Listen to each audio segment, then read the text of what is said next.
जो डीए की मांग है वो उनकी जेन्युइन है। सरकारी कर्मचारी जितने भी हिमाचल प्रदेश में हैं उनका डीए 12% हो चुका है, लेकिन पिछली सरकार ने जितनी भी देनदारियां हैं और जितनी भी सरकारी कर्मचारियों की लायबिलिटी है वो हम पर थोपी है। अपने 5 साल में जो अभी 10 महीनों में निकल कर जो मामले आ रहे हैं, जिसमें क्रिप्टो करेंसी का मामला है उस पर कोई गौर नहीं किया गया, जिसमें भर्ती घोटाला जो हमारा सबऑर्डिनेट सिलेक्शन बोर्ड का था उसमें कोई काम नहीं किया गया, पुलिस घोटाले में कोई काम नहीं किया गया। ये सब स्थितियां जो पैदा हुई है ये पिछली सरकार की जो व्यवस्था थी और उनकी जो आंख मूंद करके जो सरकार चलाई उसके कारण हुई। हमारी सरकार बनने के बाद हमने 10 महीने में वाइल्ड फ्लावर का केस जीता, पोस्ट कार्ड 817 का केस जीता, उन बच्चों को हम रोजगार देने जा रहे हैं। और जितने रिजल्ट जो सबऑर्डिनेट सिलेक्शन में जो भ्रष्टाचार हुआ और जिनमें कोई केस नहीं बनता था उनके हमने सब रिजल्ट निकाल दिए। और जो नया चयन योग था, राज्य चयन योग, उसको भी बना दिया गया है। और तकरीबन अब वन विभाग में 2061 भर्तियां शुरू हो गई है, पुलिस में 1200 के करीब भर्तियां शुरू की जा रही है। हमारे पैरामेडिक जो पंप ऑपरेटर्स वगैरह है, पैरा स्टाफ है, उसमें 4500 के करीब भर्तियां की जा रही है। तो हमारी सरकार जो पिछली सरकार की जो घोटाले है उनको भी खोज रही है और जो लोगों के पैसे फंसे उनको भी लोगों तक पहुंचाने का कार्य कर रही है। और पिछली सरकार सिर्फ अखबार में स्टेटमेंट के माध्यम से भ्रामक बयानबाजी कर रही है। चाहे माइनिंग का 100 करोड़ का घोटाला है, उसका वो पता लगा है कि कईयों के पास माइनिंग लीज ही नहीं है, कईयों के पास कंसेंट ऑफ ऑपरेशन नहीं था कि उसको चलाने की जो परमिशन देती है पोल्यूशन डिपार्टमेंट वो ही नहीं था, कईयों का माइनिंग प्लान ही नहीं बना हुआ था। और इस तरह से वो जो घोटाला है वो अभी काफ़ी कुछ निकल रहा है। तो सारी चीज़ों की हम इंक्वायरी कर रहे हैं। ये तो एक रावी बेसिन पर जो लापरवाही के कारण, माइनिंग डिपार्टमेंट की लापरवाही के कारण जो ये नुकसान हुआ है, सरकार उसका भी अध्ययन कर रही है। पहले ही कहा है कि कोई गलत नहीं होना चाहिए, किसी पर ना गलत आरोप लगना चाहिए और ना किसी के साथ आरोपी के साथ गलत होना चाहिए।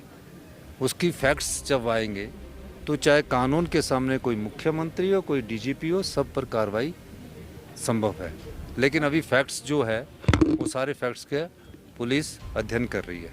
सर, विपक्ष कह रहा है कि 10,300 करोड़ का लोन ले लिया है और अभी तक देखिए 10,300 करोड़ का लोन तो भारत सरकार से दिलाओ ना, हम तो लेने को लिए तैयार बैठे हैं, उनको बोलो। हमारे को तो लिमिट ही उन्होंने 6600 करोड़ की कर दी है। ओल्ड पेंशन के कारण उन्होंने 1780 करोड़ रुपये हमारे रोक दिए जो हमारे लोन में मिलना चाहिए। 10,000 करोड़ रुपया अगर लोन में इस फाइनेंशियल ईयर में हमने कहा है कि 4400 करोड़ रुपया लोन लिया है और हमारी लिमिट ही सिर्फ 6600 करोड़ रुपया है। मतलब इस हमारी लिमिट ही 6600 करोड़ रुपया, तो 10,000 करोड़ रुपया लोन कहाँ से ले लिया? ये जो हर महीने हम ले रहे हैं तो उसमें 4400 करोड़ रुपया ही अभी तक लोन लिया है। अगर वो 10,000 करोड़ दिलाएंगे तो सरकार उसको लेने के लिए तैयार है। उसमें आप हमारा फाइनेंस मिनिस्टर सीतारमण जी के पास जाइए और हमें दिलाइए। हम तो मांग कर रहे हैं, मैंने तो चिट्ठी भी लिखी है कि दीजिए हमें। सर, उत्तराखंड जो टनल है उसमें हिमाचल का भी एक मैं हमारे ये है कि वो मंडी का और जो हिमाचल के अलावा जो देश के और भी बेचारे वहाँ टनल में फंसे लोग हैं, श्रमिक है, सुपरवाइज़र है, उन सब की सकुशल घर वापसी होनी चाहिए। काफ़ी दिनों से फंसे हुए हैं और मुझे लगता है कि भारत सरकार और SJVNL और जो सड़क बनाने वाले हैं वो मेरे ख्याल आज या कल तक उन सब लोगों को सकुशल घर वापसी ला देंगे। सर, इसके अलावा जो विक्रम ठाकुर है उन्होंने कहा है कि तो उसमें उनको करना चाहिए मानहानि का दावा।